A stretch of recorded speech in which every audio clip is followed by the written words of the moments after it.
Bonjour à tous et bienvenue sur Nyon Région Télévision. Alors que les enfants apprennent à nager à l'école, que les caprices de la météo sont plus faciles à identifier grâce à la technologie, qu'une police du lac sillonne le Léman, à quoi servent encore les sociétés de sauvetage? Elles sont 34 à sillonner tout le Léman, mais ne sont pas logées toutes à la même enseigne. Comment vivent les sociétés de sauvetage? On en parle tout de suite avec nos 4 invités. Michel Detray, bonjour.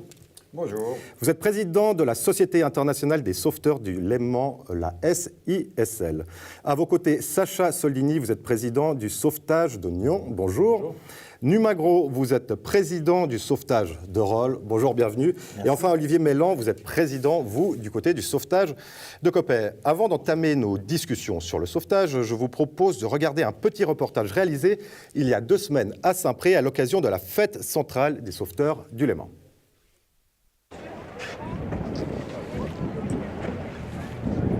C'est la fête internationale des sauveteurs du lac Léman. Le but, c'est que les sauvetages, les 34 sections de sauvetage se réunissent pour perpétuer déjà la tradition de la rame. Et puis, on concourt également à la plonge au mannequin et aux soins en noyer. Et toutes ces catégories font après un classement général et on désignera ce soir les champions du lac. Combien de personnes participent en tout aujourd'hui? Alors, au niveau des sauveteurs, c'est 700 participants au concours. Et puis ensuite, sur l'ensemble du week-end, on attend 3000 personnes entre le public et les gens qui vont participer aux différentes animations qu'on propose. C'est 30 mètres nage libre. Après, on plonge à 2 mètres, chercher un mannequin qui doit peser dans les 8 tonnes kilo. Et puis le ramener sur 30 mètres le plus vite possible. Après, on a des notes de style, des points qui correspondent à la prise du mannequin. Il ne doit pas être sous l'eau, on ne doit pas lui mettre la main sur le visage. Donc voilà, il y a la note artistique aussi. Je suis né le 28 janvier 1937. Voilà. Ce qui vous fait donc aujourd'hui 80. Ouais. Et puis vous continuez à sauver les gens dans le Léman. Ah ouais, bien sûr. On est là pour ça, c'est le sauvetage. Vous faites ça depuis quand? Une quarantaine d'années. Pas trop dur physiquement? Non, ça va. Je m'entraîne chaque jour. Je nage 1 kilomètre. Puis voilà, puis je suis bien. Tous les sauveteurs travaillent bénévolement et travaillent durement toute l'année. Et c'est vrai que là, c'est l'occasion de tous se retrouver. Et voilà, effectivement, il y a une compétition sportive et puis après également une rencontre amicale durant la soirée. De quel âge à quel âge? Alors vraiment, on a des concours juniors depuis 10 ans. Et puis après, j'imagine qu'il y a des gens jusqu'à 60, 70 ans qui participent aux différentes catégories de rames, etc. Et même 80 ans, on en a creusé un. Voilà, effectivement, j'imagine. Ouais. On a une catégorie vétérans aussi pour les rames, donc ouais, c'est sûr. Et puis alors, c'est un concours international. Il y a des clubs de Suisse et des clubs de France. Oui, tout à fait. Donc on a les 34 sections SISL, donc c'est Suisse et France. Et donc effectivement, c'est pour ça qu'il y a le terme de cette fête internationale. Ouais. C'est dur à organiser, c'est beaucoup de travail? Alors c'est quand même 1 année et demie de préparatifs pour tout mettre en place. Et puis c'est vrai que c'est une fête qui nécessite quand même un budget assez conséquent. Donc il faut trouver du sponsoring en amont. Et puis après, il y a plusieurs jours de construction sur le site. Ouais. Vous êtes en course du grain.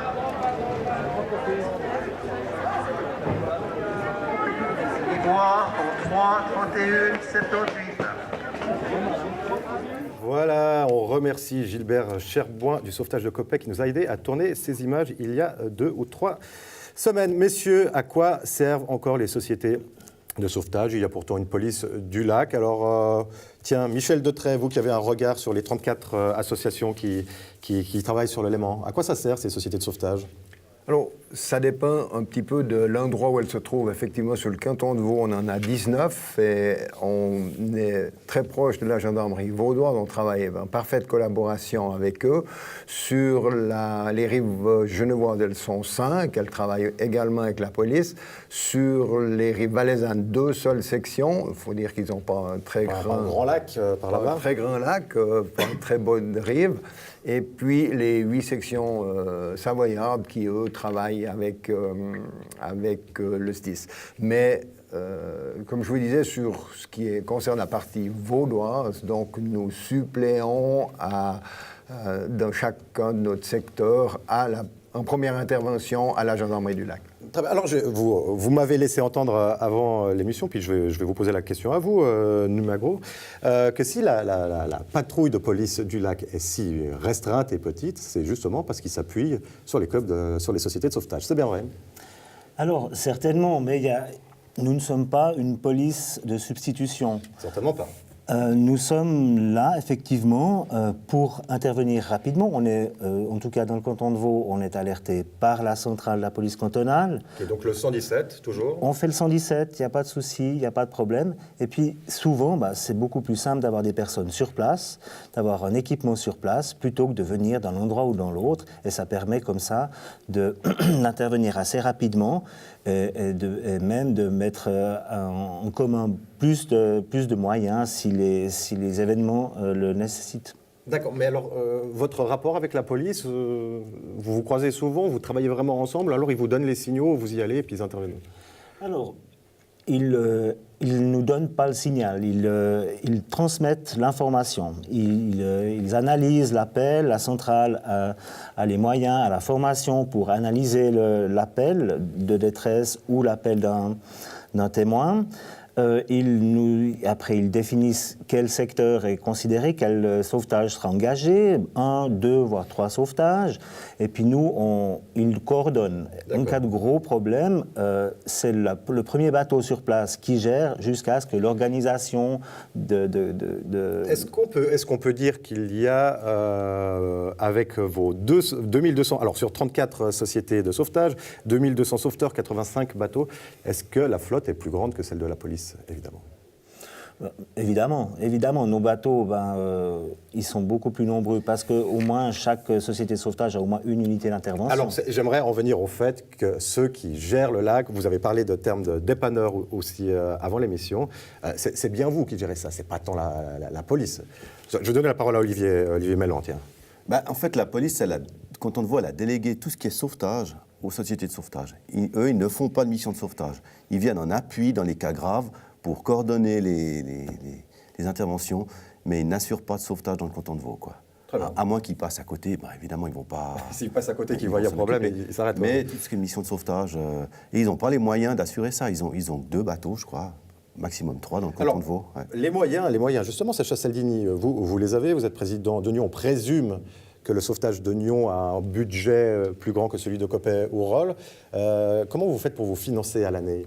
Alors les financements à l'année, ça dépend surtout du nombre de membres dans les sections. Nous, on a une cotisation annuelle pour les membres de nos sections. On a aussi des biais de financement par une intercommunalité qui regroupe les communes de Nyon, Prangin, Gland et Cran, qui participent à nos investissements. Et on fait aussi des levées de fonds par le biais des propriétaires de bateaux, aussi sur nos secteurs, ainsi que des sets de table, divers... Du merchandising On a un peu de merchandising, mais ça représente de loin pas. De loin pas. Non. La commune vous donne quelque chose, donc évidemment. Alors, les communes que j'ai citées tout à l'heure participent à nos investissements. Effectivement, il y a une intercommunauté qui s'est mise en place, donc ça aide énormément dans le fonctionnement du sauvetage. Et votre budget, est-ce qu'on peut l'estimer annuellement? On peut estimer un budget annuel aux alentours des 50 000 francs. 50 000 francs, alors qu'à Rolle, on est à... On est plutôt autour des 20, 21, sans tenir compte des investissements. 20, 21, qui serait une moyenne générale, si je crois, Michel Detray. Alors, sur l'ensemble des sections, on nous annonce à peu près 800 000 francs de budget de fonctionnement sur une année. Alors, il faut faire le calcul, on l'a fait avant, 800 000 divisé par 34, et on arrive à... À peu près 20 000 francs. Et à Coppet? Ouais, c'est dans les 30 000, parce qu'on a 2 bateaux, donc ça dépend. Un bateau, c'est un peu moins cher. Donc, mais on a même 3 bateaux, parce qu'on a le bateau à rame qui coûte cher à l'entretien. Mais vous ne touchez pas d'argent de la commune, ou vous touchez de l'argent de la commune? Quand on en a besoin pour financer un achat précis du matériel de sauvetage ou un nouveau bateau. Alors, non, ponctuellement, on ne touche pas. Chaque année, ce n'est pas régulier, quoi. Ouais. Alors, d'accord. Donc, vous ne pouvez pas bénéficier de subventions annuelles. Une différence encore entre certaines de ces sociétés de sauvetage. Par exemple, Sacha Soldini, vous êtes reconnu du type utilité publique à Nyon, ce qui permet de défiscaliser le don. Voilà, c'est bien ça. Donc, on a fait les démarches au sein de notre section depuis maintenant 8 ans. On a fait les démarches auprès du canton. On a été reconnu d'utilité publique fiscalement. Au niveau de la section de Nyon, et je sais qu'au niveau des autres sections de sauvetage, il y a aussi des démarches qui sont un peu entreprises autour autour des 19 sections vaudoises. Allez, oui. Oui, c'est le cas aussi pour nous. C'était plus compliqué à mettre en place parce qu'avant, il y avait une centralisation de ce genre de choses. Maintenant, chaque section, en tout cas vaudoise, a dû faire elle-même la démarche au niveau fiscal. Donc ça engendre de la paperasse. C'est l'administration, c'est la comptabilité, c'est comme ça. Nous, on l'a toujours été reconnu d'utilité publique. Les personnes qui ont fait des dons, qui ont toujours pu les déduire sans qu'il y ait des problèmes au niveau de la déclaration d'impôt. Mais maintenant, les choses sont claires, nettes et précises. Ben voilà, comme ça, tout le monde est content. Mais ce n'est pas le cas à Coppet. Oui, oui, c'est le cas, mais pour arriver à être reconnu d'utilité publique, il faut vraiment... Il y a beaucoup de paperasse, il y a beaucoup de documents à fournir. Il faut montrer tous les comptes. Ils veulent tout savoir d'où viennent les fonds. Dès qu'il y a des sommes qui changent d'une année à l'autre, ils demandent des explications. Ouais. Combien d'interventions par année, Sacha Soldini? Alors ça, c'est très variable. Ça dépend de la météo, ça dépend du niveau du lac. Pour certains bateaux, quand le lac est bas, plus de difficultés à sortir. Une moyenne, évidemment. Alors une moyenne, on peut y mettre... L'année passée, on a comptabilisé environ 21 interventions, dont des fausses alarmes. Et cette année, on est déjà à 30. Ah, d'accord. Ouais, on a eu des années plus grandes. Tout dépend de la météo, tout dépend aussi de l'engouement des gens pour le lac. Par rapport au niveau du lac aussi, il y a certains bateaux qui sortent plus tard, étant donné que tous les 4 ans, le lac baisse drastiquement. Êtes-vous dans les mêmes chiffres? On est dans les mêmes chiffres. Nous, ce qu'on fait en plus, c'est de la prévention pour les nouveaux utilisateurs du lac. J'entends les stand-up paddle, les nageurs. Cet été a été très chaud. On a eu énormément de personnes qui utilisaient le lac, qui profitaient du lac sans en être vraiment habitués. Donc on a profité, puisqu'on sortait, de dire au paddle, attention, faites pas ci, faites ça. Les nageurs, ne vous éloignez pas trop. Donc la prévention n'est pas que du dépannage. C'est-à-dire que vous n'allez pas que secourir les gens qui sont tombés en panne. Alors on a toujours meilleur temps de prévenir que guérir. Quand au 1er août, j'ai accompagné au bateau une personne qui avait décidé de faire le tour de l'île de la Harpe à la nage. La nuit tombée... Ça n'a pas l'air si compliqué comme ça, dit comme ça. Non, c'est pas très compliqué, mais bien. Juste une petite tête qui dépasse, quand un hors-bord passe, même s'il est censé naviguer à vitesse réduite, ça peut poser des problèmes, puis nous, on préfère pas avoir à gérer ce genre de choses. Olivier Mélan, je le dis en introduction parce que je me suis basé un petit peu sur quelques textes qu'on trouve sur le site internet du sauvetage de Coppet qui demandent pourquoi finalement on a besoin d'une société de sauvetage puisque la technologie évolue, que les enfants savent nager et pourtant il faut quand même régulièrement intervenir. C'est comme partout, je veux dire, mécaniquement, c'est surtout ça qu'on fait, c'est du dépannage moteur, qu'on va ramener un bidon d'essence parce que les gens ils sont partis, c'est de la négligence. C'est l'entretien du bateau, c'est beaucoup ça. Puis c'est pas avec la technologie qu'on peut le réparer à distance, quoi. Je veux dire. Donc il y a des fondamentaux, mais enfin la navigation GPS, ça a quand même bien changé les choses, j'imagine. Les informations météorologiques. Oui. Je ne sais pas si ça a vraiment une influence sur les... On n'est pas obligé de croire au progrès, c'est pas un impératif. Quelles sont les différences, Monsieur Detray, qui avait un regard intercantonal, voire international, puisque vous regardez aussi ce qui se passe du côté des sociétés de sauvetage françaises. Quelles sont les grandes différences entre la Suisse et la France, par exemple, dans les sociétés de sauvetage? Je crois qu'en Suisse, chaque société se gère pratiquement elle-même dans l'achat de ses embarcations et dans sa gestion. Du côté savoyard, c'est l'État, donc le SDIS, qui met à disposition les bateaux et les sociétés de sauvetage mettent à disposition le personnel. Donc ça, c'est la différence fondamentale. Parce qu'on a lu dans la presse récemment, c'est peut-être pas tout à fait à voir avec votre activité, encore que, on peut pratiquer du ski nautique du côté français et pas du côté suisse. Du ski nautique, probablement du jet ski. Merci Sacha Soldini. Alors le jet ski est interdit sur le sol suisse, sur le côté suisse du lac. Personnellement, j'espère que ça dure. Ça peut être au niveau marin, dans les sociétés de sauvetage en mer, ils ont des jet skis pour le sauvetage, c'est utile pour eux pour les plages. Nous, on n'a pas les mêmes structures de plage et personnellement, je pense que on causait tout à l'heure de la tête du nageur qui sort de l'eau. C'est très difficile à voir et ces jet skis vont très vite et on va aller probablement au-devant d'un ou deux accidents. Et puis, vous pensez que ça peut bouger en France? Il faudra attendre un accident aussi pour légiférer de leur côté? Alors, de leur côté, la législation, elle est un petit peu floue. À un moment, c'était interdit, après, c'était autorisé. Après, le gars, il passe par-dessus les lois. Donc, on ne sait pas trop où on est. Maintenant, il a un petit bout de lac où il peut en faire. Mais pour moi qui navigue avec mon voilier de temps en temps, qui va un petit peu sur France, quand je vois passer ces jet skis à côté de moi, donc c'est tout simplement pas possible que ça dure.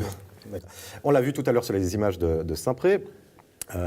Évidemment, le sauvetage, c'est une question de bienveillance, de vouloir aider, ou aider son prochain. C'est aussi une question de physique et de conditions physiques. Alors, en quel état physique, quel est l'entraînement que vous vous imposez pour pouvoir continuer de faire de la rame, de faire de la plongée et d'aller sauver, le cas échéant, un navigateur, Olivier Mellan? Alors, on a des entraînements réguliers de rame. Ça, c'est 3 fois par semaine, il y a des jeunes qui s'entraînent. On fait les brevets régulièrement, brevet le Pool Plus, qui est reconnu comme gardien de piscine, etc. On va s'entraîner en piscine tout au long de la saison d'hiver, parce que l'hiver, on ne sort pas tellement à la rame, quoi. Donc, beaucoup ce moins, qu'on va comprendre, c'est que vous êtes des athlètes. Alors, pas des grands athlètes, mais enfin, vous vous entretenez toutes les semaines. Non, on a la condition physique pour aller intervenir sur le lac, je veux dire, personne... Sacha Soldini, vous l'avez aussi à Nyon, cette condition physique? Oui, bien sûr, on a aussi une équipe de rame qui s'entraîne plusieurs fois par semaine. On a, l'hiver prochain, c'est prévu qu'on ait de nouveau une ligne d'eau à la piscine. On est en train de faire la demande actuellement pour les entraînements à natation. Et on donne une fois par mois, donc notre responsable formation, M. Denis Martin, donne une fois par mois des cours de saut en noyer pour toutes les personnes membres de la société. Donc c'est quand même un plus. Ça sert aussi pour les concours internationaux où on a des Alors, parce tests que vous ne vous entraînez pas uniquement pour gagner le concours annuel qui s'est tenu cette année à Saint-Pré? Non, absolument, ça fait partie de... D'ailleurs, vous ne l'avez pas gagné, je crois. Non, pas l'international. Mais par contre, c'est clair qu'on a aussi des refresh pour les pilotes de bateau. Ça, c'est aussi important parce qu'à Nyon, on a 3 unités moteurs, une unité à rame.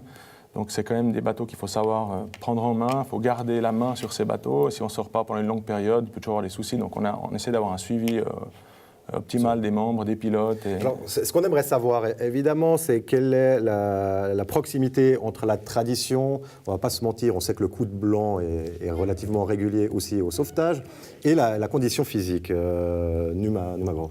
Alors, je dois vous dire que la tradition coup de blanc, oui, ça a beaucoup changé depuis que je suis au sauvetage. C'est pas par ma présence que j'ai changé les choses, mais il y a 25 ans, on buvait plus, comme n'importe où ailleurs que... Bien sûr, absolument. Maintenant, on est soumis aux mêmes règles de sécurité que sur la route et comme ça, et c'est clair qu'on fait attention, mais comme on ferait attention après une soirée un peu plus arrosée où on se relaye. Maintenant, au niveau de la condition physique, effectivement, nous, on s'entraîne physiquement, on a aussi effectivement droit à la piscine à Rolle, nous, tous les samedis matins, on est bien soutenu pour cela, on fait des cours de pilotage. À noter que notre société, on est beaucoup plus de pilotes, on a des unités qui permettent d'être utilisées par beaucoup plus de monde. C'est un avantage vu notre grand secteur. On a 3 unités d'intervention aussi. Alors justement, dites-moi combien au sein de votre sauvetage sont alertables la nuit par pager, par exemple? Alors, parce que tous les membres ne le sont pas. Non, tous les membres ne le sont pas. On est de permanence, chaque membre est de permanence au moins 3 week-ends par année sur les 6 mois que présente la saison lacustre. On est une vingtaine de membres à être alertables, maintenant plus sur pager, mais par téléphone portable. Oui, exactement. On peut vous réveiller la nuit, c'est ça Tout à fait, oui. Ouais. On est une vingtaine et sur la base, on a tout le temps du monde qui répond, il n'y a pas de problème. D'accord. Alors, je pose la même question à Sacha Soldini. Ensuite, on vient pour connaître le nombre de copains de Sacha Soldini. Ouais, vous êtes combien à être mobilisables? Au niveau de l'engagement, par année, on a, pendant la belle saison de mai-octobre, on a 22 permanences de vigie qui sont de week-end ou locales, les équipes. Donc c'est 4 équipes. Ça totalise 382 heures de vigie par année, donc c'est quand même pas rien. Et on a aussi une vingtaine de personnes alarmables par téléphone portable, 24 sur 24. Et un copain? Alors je compte en permanence sur 20 personnes alarmables la journée. Donc après, j'en dispose, suivant les alarmes, il y en a toujours 4-5 qui répondent, mais il n'y a jamais les 20, évidemment. Et on le rappelle, tout ça fonctionne sur du bénévolat et du volontariat. J'en reviens un petit peu sur les traditions. Vous m'expliquez que sur le lac, on appliquait les mêmes règles que partout ailleurs. Est-ce qu'on a le droit de boire sur un bateau? De conduire en état d'ivresse, pour être plus clair. Moi, personnellement, je ne le ferai pas. Il y a des règles, mais je pense que Michel les connaît plus précisément que moi. Alors, Michel Dautrey, est-ce qu'on a le droit de conduire en état d'ivresse, de conduire un bateau, de navigation? La patate chaude. est en train de me filer. Alors, nous, on a en amont des sociétés de sauvetage, avec le comité central, notamment avec Jean-Michel Clerc qui s'occupe des alarmes et tout, avec le canton de Vaud, là, je cause vaudois. On a des contacts réguliers avec le commandant des polices de qui s'occupe des sauvetages. Et effectivement, pour nous, les équipiers des bateaux et les pilotes, on est soumis, comme les pompiers, comme la police, à 0,0. Vous-même, qui pratiquez des en intervention. Et puis le propriétaire de bateau, justement. Alors, le propriétaire de bateau, il est soumis au 0,5, comme ça. Alors, ma question, et c'est là où je voulais en arriver, est-ce que vous avez des alcotests et des ballons? Est-ce que vous faites souffler dans le ballon des plaisanciers que vous croisez sur le lac? Alors, je crois que là, on est bien d'accord, tous ensemble, les sociétés de sauvetage, on n'est pas la police, c'est pas à nous de faire ça. Vous n'êtes pas la police, on l'aura compris, vous êtes beaucoup plus nombreux que la police, et puis, justement, les plaisanciers qui sont sur le lac, quand ils ont un problème, c'est surtout et avant tout vous qu'ils voient. Il est temps de nous dire comment remplir les caisses de ces sociétés de sauvetage. Alors, il y a un repas de soutien à Rolle. Dites-nous tout. Alors, effectivement, notre premier repas de soutien aura lieu le samedi 21 octobre à Gilly. Exactement. C'est un ballon d'essai pour nous. J'espère que ça fonctionnera. On compte sur le soutien de la population et des navigateurs du lac. Bon. C'est formidable. Merci. roll@sisl.ch. À Coppet, qu'est-ce qu'on peut annoncer prochainement à Coppet? Pour Coppet, on se réunit toute la société se réunit au mois de novembre pour faire une mise sous pli qu'on envoie à tous les habitants de Terre Sainte. Pour solliciter des dons. Pour solliciter des dons, ouais. On espère que les Coppetans réagiront à cette... Terre Sainte, voilà. Terre Sainte, ouais. Grande commune, pas encore fusionnée. Sacha Soldini, vous, qu'est-ce qu'on trouve au calendrier? Au calendrier, on a encore les vins chauds de l'hiver. Pour la saison froide, on est une fois par mois au Puce de Rive et on distribue le vin, on vend le vin chaud au débarcadère. Ça, c'est pas des opérations qui rapportent beaucoup d'argent. Ça rapporte de l'argent, oui, étonnamment, ça rapporte de l'argent. Au Nocturne de Nyon aussi, au Nocturne des commerçants. Et sinon, cette année, on n'a pas de repas de soutien, mais on a organisé dernièrement la fête du Petit Lac. C'était il y a 2 semaines, la fête du Petit Lac. Grosse organisation, il faut savoir préserver un petit peu les membres aussi. Si on organise trop, on perd facilement de la motivation chez les membres, ce qui est logique. Absolument. Michel Dautrey, avant le prochain concours de l'international qui aura lieu quand, où et quand en 2018? À Lutry, le prochain concours. Je n'ai pas les dates dans la tête, mais ça sera à Lutry. Qu'est-ce qu'on peut attendre de la SISL, qu'elle continue à chapeauter un petit peu toutes ces sociétés de sauvetage? Alors, je crois que le comité central, notre but, c'est pas d'intervenir dans chaque section. On a quelques dossiers qu'on gère un petit peu pour tout le monde. On causait tout à l'heure des financements. On a un financement indirect des navigateurs qui participent pour toutes les sociétés vaudoises. Et cette participation, elle est ristournée sur des comptes aux autres sociétés. D'accord, donc vous avez quand même un travail centralisateur de réception d'une sorte de subvention détournée que vous redistribuez aux membres. Alors, pas seulement ça, il y a toutes les assurances. On causait tout à l'heure des bateaux, on a à peu près 7 millions de bateaux assurés. Donc, tout ça, c'est géré par les différents membres du comité central. Mais on essaye de ne pas intervenir. Vous savez, les sections de sauvetage sont très protectionnistes, donc on ne va pas essayer d'aller avec nos grands pieds pour leur dire ce qu'il faut faire. On surveille de façon que tout... Pas trop intervenir, mais être bienveillant et toujours à disposition. Voilà, toujours à disposition. Aider les sociétés de sauvetage, le message est passé, je crois. Oui, allez-y, c'est vite. Juste 15 secondes, si vous voulez savoir comment fonctionne un sauvetage, vous pouvez profiter de l'occasion de venir voir nos activités lors de l'inauguration du port de Rolle qui aura lieu le 30 septembre. Eh bien, je vous parie que les caméras d'NRTV seront là également. Avec plaisir. Aidez les clubs de sauvetage, financez-les, et puis allez vous balader sur le lac aussi en étant sobre, vous l'aurez bien compris. Merci d'être venu ici, merci de nous avoir expliqué un petit peu vos activités à l'année. On va se retrouver, nous, la semaine prochaine. On retournera du côté de Coppet, puisqu'il y a une élection complémentaire à la municipalité, et on en fera un débat. Bon week-end à tous, salut.